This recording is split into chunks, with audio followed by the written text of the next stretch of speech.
All right, in this video, we're going to take a look at Newton's second law. So I told you earlier that there were three, Newton had three laws. There's actually a fourth law that we'll talk about, but the three laws here that we're going to look at, and this is the second law. And Newton's second law is stated in a sentence as this. It says that the force on an object is proportional to mass and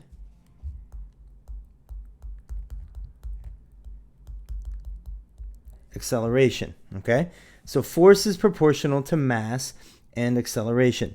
Written as an equation, it looks a little different, and this is probably how you know Newton's second law if you've seen it before. And it says the sum, so there's that sign for sum, the sum of the forces, or the net force on an object, is equal to the mass of the object M multiplied by the acceleration of the object A. This should be added to your equation sheet. A very useful equation, a very simple equation to remember, but it says the net force on an object is equal to its mass times its acceleration. So let's think about what this means.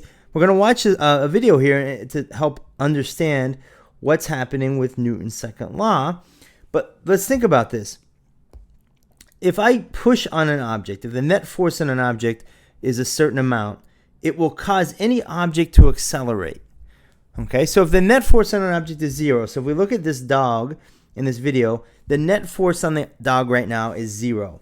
He's got the force of gravity down, which is the blue arrow, and he's got the yellow arrow, which is called the normal force. And so we say the net force on the dog, so the net force equals 0. So since the net force is 0 newtons, we see the mass of the dog here is 25 kilograms. It doesn't matter what his mass is. His acceleration must also be 0. So he has an acceleration of 0 meters per second. This is what the second law is telling us for this example. Okay, so I'm going to play the video and stop it at different points. What we're going to do is the wooden man here is going to push on the dog. Now the dog's on a frictionless surface, so it's pure ice, so there's no friction at all. And in fact, when the net force is 0 on an object, we say that the object is in a special situation that we call equilibrium. So this is a good vocabulary word to know. The physics party, if you throw this out, it's definitely going to make you more popular. So equilibrium is when the net force on an object is 0. So this is a situation where the dog is at equilibrium. So all right, let's take a look at this and let's play the movie and talk about what's happening.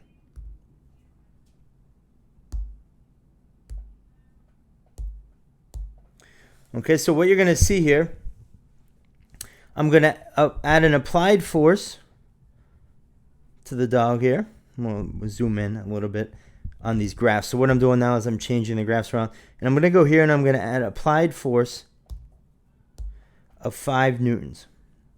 Okay? So if you think about it,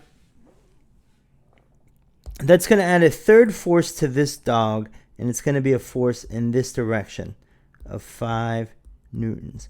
So now the net force is no longer 0. There's a net force on the dog, and the net force is in the x direction. So what we could say is the sum of the forces in the y direction is 0, and the sum of the forces in the x direction is now 5 newtons.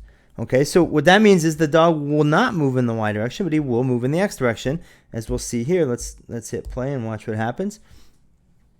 I begin pushing the dog, and you can see that my force is 5 newtons, and it causes an acceleration of 0.2 meters per second, right? Since I have an acceleration, my velocity is constantly increasing. We can see that both graphically here and with the numbers.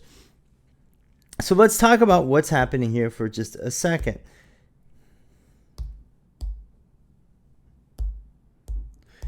Okay.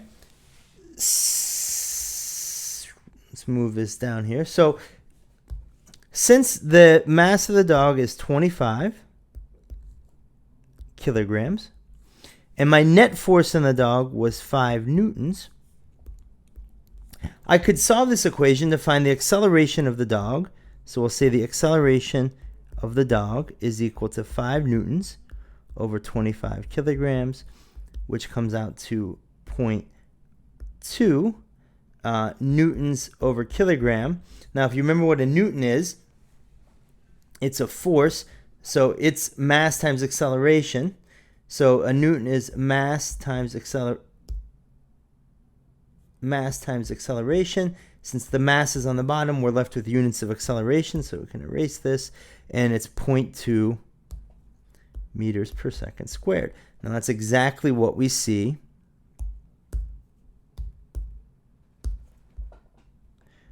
oh, that's all connected here. Hang on. Okay, so we'll push the dog all the way to the end. And then what I'm going to do is I'm going to change the force now. So I'm going to increase the force to 10 newtons. You'll see here. So the net force on the dog will now double. His mass is staying the same, so what should happen to his acceleration? Well, we'll see here in a second. We see the acceleration of the dog doubles. This force doubles, so does the acceleration. We can see the dog now, the rate at which his speed is increasing is much greater than it was, or is twice as great as it was in the earlier video. And we see this is a direct consequence of Newton's second law, right? Now, if I say the net force on the dog, so the net force is 10 newtons, and his mass is 25 kilograms, then the acceleration, if I solve that for acceleration, it's 10 newtons over 25 kilograms. It gives me an acceleration of 0.4 meters per second squared, right? This is twice my earlier acceleration of 0.2. All right, so now I'm going to bring in an object that weighs twice as much as the dog. See, the file cabinet weighs 50 kilograms, and I'm going to use the same force, which was a 10 Newton force that gave me an acceleration of 0.4 meters per second squared on the dog, but now the acceleration is only 0.2. Since I doubled the mass of the object and used the same net force, the acceleration must be half as much. We can see this down here. If now I use the same 10 Newton force, but now the mass is 50 kilograms, then my acceleration of the object's only going to be 0.2 meters per second squared. Again, we're using Newton's second law to make predictions about the motion of an object.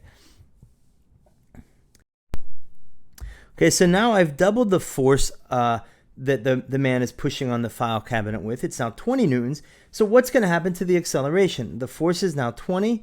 I've doubled it. Before it was a 10 Newton force and it caused an acceleration of 0.2 meters per second. Now if I double the force, watch what happens to my acceleration.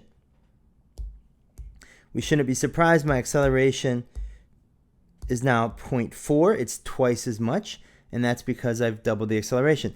Now I'm going to multiply that force by a 10.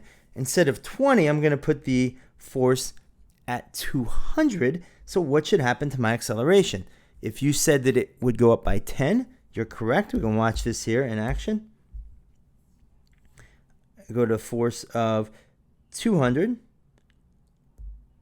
And we now see that the acceleration is 4 meters per second, right? So as the net force goes up, the acceleration goes up, which is what we're seeing. So this is an introduction to Newton's second law. If you have any questions, let me know, and I hope this was fun.